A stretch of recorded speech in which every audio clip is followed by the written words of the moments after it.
AGT Live 24/7 এই হচ্ছে AGT Live 24/7 This is AGT Live 24/7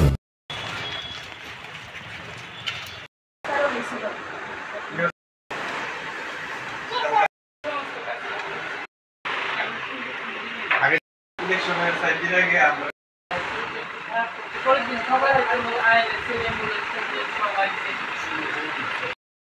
মূল্যম শেয়ারই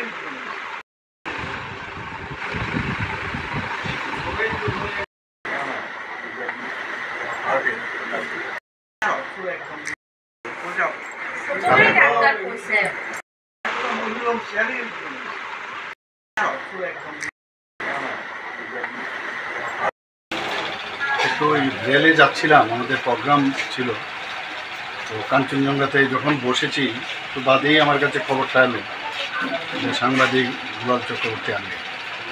প্রথমে একটু মানে শুনেই যেন একটু মানে মনে হলো যেন একটা আঘাত, সাডেন আঘাত যাকে বলে এরকম লাগে। কারণ ওনাকে তো আমি দীর্ঘ সময় ধরে আমি চিনি, ছোটোবেলার থেকেই চিনি।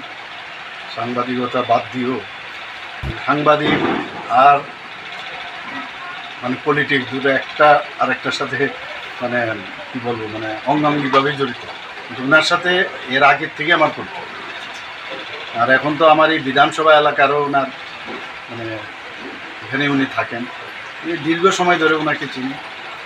মন খোলা মানুষ, যখন মনে যা ওনার আসতো একদম পরিষ্কারভাবে বলে দিত। মাঝে মাঝে কথা হতো, অনেক সময় সাজেশনও দিতেন যে এই বিষয় একটু আপনারা যদি নজর দিন তাহলে ভালো হবে। তো ওনার যে সাজেশনগুলো আজকের তারিখে মনে হয় খুবই প্রাসঙ্গিক এবং এগুলো কিন্তু খুব কাজেও এসছে। যখন যে কথাটা বলেছে সেইভাবে যখন আমরা এই কাজটা করলাম তখন দেখতাম এটা কিন্তু মানে ইট অ্যাক্টস, ইট ওয়ার্কস। আর কী বলবো, ফ্যামিলির সাথে আজকে দেখা করলাম। আজকে আমি কালকে আসার কথা ছিল কিন্তু অনেক রাত হয়ে যাওয়া তার আসতে পারিনি। আজকেও প্রোগ্রাম ছিল সকালে, তো ওখান থেকেই সেই প্রোগ্রাম ছিল আরসি ঘাট তেলিয়ামুড়া হয়ে কয় হয়ে সোজা আমি এখানে চলে এসেছি।